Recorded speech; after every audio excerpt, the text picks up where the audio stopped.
Okay, I'm going to stay on stage, and I'm going to go straight into our next conversation. It's a little bit different. This one is on an app I'm a huge fan of. How many people here use the app, the Calm app? If you could raise your hand, please. Who uses the Calm app? It's been around for over 10 years. Yeah, we have a few people using the Calm app. Okay.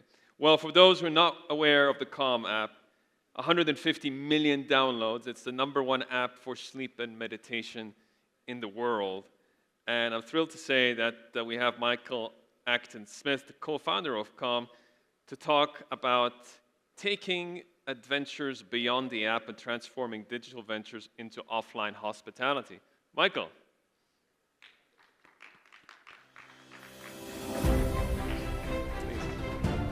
Thank you. Hey, everybody. Lovely introduction. Cheers. Yeah, so, I'm really into this stuff, disclosure. Like, I'm the person who goes twice a week to yoga, and I like the meditation and the relaxation. There's so much noise going on right now, Michael. With everything, the US president's arriving, so everybody's already on edge here in this room and right outside as well. So maybe what we need to do is we need to start with a 30-second pause of silence.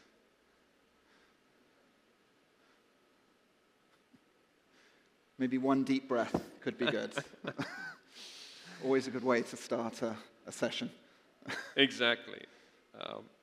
Are you seeing a spike in terms of the number of people who are looking to take a break from it all? Run me through. Again, I started with the top line statistic, but I'd love to know more about what it is you're seeing globally at the moment. You're absolutely right. The world is getting more stressful. There's no denying it. Mental health issues, anxiety, depression, insomnia, on and on, are growing in the world. And calm is a superpower. We all need more calm. It improves our relationships, our ability to show up at work, our time with friends and family. So we're definitely seeing more of this in the world. Elections is a good point. We always see a bump in usage during elections. But all major events, when the pandemic hit, in April 2020, we had almost 4 million downloads in that 1 month alone. So yes, calm is much needed in the world. You guys ran an ad as well, I believe, on channels like CNN and ABC with the message, "We've bought this ad space to give you 30 seconds of silence." Just silence. I love that. It did surprisingly well. People loved it. Amidst the noise and chaos of an election cycle. It's like silence for 30 seconds. A little bit of silence goes a long way. What are some of the new technologies that are being integrated to create personalized experiences, right? So I have the Calm app and I have ChatGPT. Is there any way that these could be, and obviously the health parameters, I carry like a glucose monitor, so I have a lot of data, so I don't know, maybe there's a way to combine all of these things and create more tailored experiences? Absolutely. I think we're seeing a revolution in health at the moment. Historically, when you got ill, you'd go and see a doctor, you'd be told what to do about your illness, and I think there's so much more data available to individuals to take control of their health. I wear a Whoop band, there's Aura, glucose monitors, as you say, so many apps out there. AI is a revolution as well in how people are looking after and supporting their health. So a massively important trend. Personalization of health to each of us, and also people taking control of their health. Now talk to me about how you build the bridge to offline experiences then, right? Because Yes. That's something you've been working on too. Again, that's kind of the panel, right? Going beyond the app. What are some of the ideas there? Yeah, so this is my first hospitality conference. I know the world of apps and digital extremely well. So this has been quite a steep learning curve. And our crazy idea is, can we take an app that has now almost 200 million downloads, a 70+ NPS, a lot of fans around the world, can we take that digital experience and translate it to the real world? Could we create a calm hotel or a resort or even branded living residences? Health and wellness is so important. Health is the ultimate wealth. wellness is driving so much of tourism, could a brand like Calm show up and have a role to play?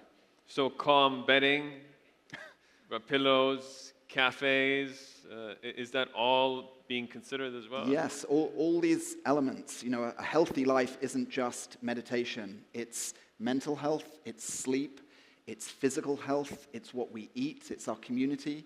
And so could we combine all these elements into an offline real-world experience and create real value and life-changing transformation experiences for people? And Calm Island? Calm Island, one day, you know, I'm a huge fan of Richard Branson. I thought, you know, him buying Necker all those years ago was genius. And my dream one day is to buy an island and create Calm Island. I've looked into it, and I've realized that it's a lot more complex than I thought. Getting staff there, desalinization of water, and so on and so forth. So maybe that'll be a fun project one day, but I think on non-island properties would be a better place to start. Cities and urban areas need calm more than anywhere. Yeah, we've seen that with some of the island experiments off the coast of Dubai. You know, it's quite straightforward to create the island, but then to service it reliably and affordably, or let's say competitively, is a whole different proposition. Complex logistics. Probably not the best place for us to start, given we are new to this world. True. Okay, in terms of your collaboration with Hilton, in terms of creating personalized experiences. Okay, so you talked to us about some of the ambitions you have and where what you could see happening with the Calm brand. But what's happening right now with partners like Hilton? Talk to me about that. Yeah, so Calm has partnered with many different brands over the last decade. We actually worked with Accor and their Novotel brand. A few years ago, we created some unique sleep stories for the brand to help people fall asleep in their hotels, which was very successful. And now we've been working with Hilton, and they've been a fantastic partner, bringing Calm content to their new connected rooms that they're rolling out, so people can listen to meditations and sleep content when they're in the rooms when they're traveling. Before we came into the room, you told me, Yousef, this is my first time in Saudi Arabia, and so you were taking it all in, and I'm wondering how soon you could see the Calm brand in the kingdom, right? Because the government's made it very clear, and the Ministry of Tourism and the PIF, that they want innovation and creativity, and they want to be kind of leading the game rather than emulating others. So that have those conversations happened. Talk to me a bit more about your impressions. We'd love to have those conversations at the government level. This is my first day in Riyadh, so I'm making a first day. I thought first time. Making a few great new connections. But we chatted to another country in the region, and their government was very keen to bring mental health support to their citizens. They wanted to be the first government in the world to say, we care not just about your physical health, but your mental health as well. And maybe that is something that we could do with Saudi Arabia. I think mind and body are entwined. Both are incredibly important. Are you able to tell us which country that was? It was within the UAE.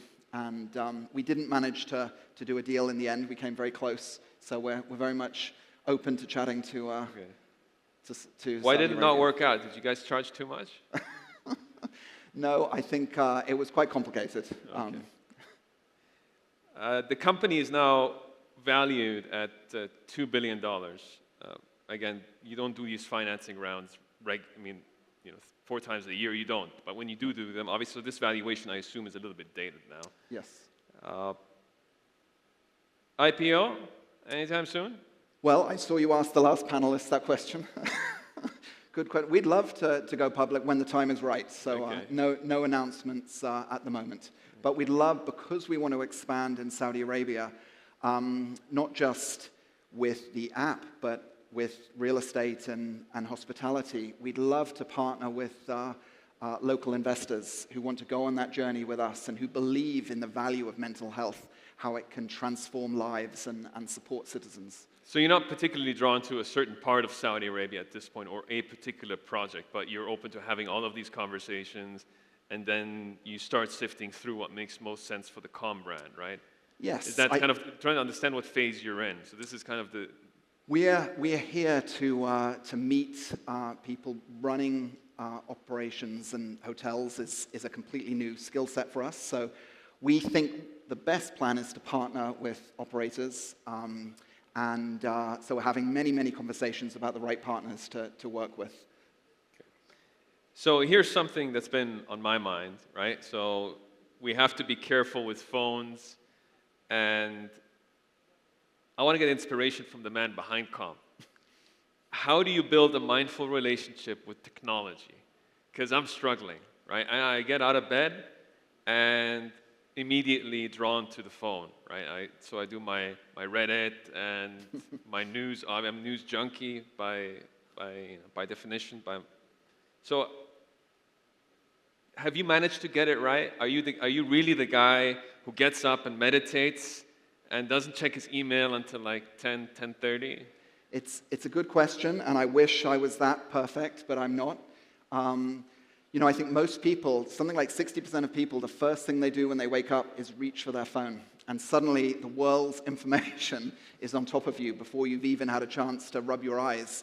And I try my best to leave my phone out of the bedroom and not turn it on until I've left the house. I don't do it every day, but that's the theory. And I think the other important thing to say on this is one of the reasons we have so much stress and anxiety and mental health issues in the world is because of the phone. The phone is stressing so many people out. But it's also incredibly valuable. It provides so much joy and value in lives. So the phone is not the problem, it's how we use it that matters. And what we try and do at Calm is teach people to have more of a mindful relationship with their technology rather than a mindless relationship. And that's where so many of the issues stem from. Closing question, like if I were to pull out a global map, where would I see the most number of, which country is in love with Calm and which country is relatively the weakest in the mix? Well, the two founders... Let's say they're the most stressed out and don't want to engage with it. We did a survey to see which cities slept the worst, and from our data it was New York. So the city that never sleeps. I think that was pretty obvious. But the founders of Calm, myself and Alex, are British, and we moved to Silicon Valley. And the US is our biggest market, about 70% of our audience. But then it's very, very distributed around the world. And we're particularly interested in this part of the world. This is why we're here, to see if we can form relationships and partnerships to bring Calm to everybody. That's a wonderful note to close on. Michael, this has been a highlight for me personally, so thank you for sharing the stage today. And thank you again for being an incredible audience. Thank you.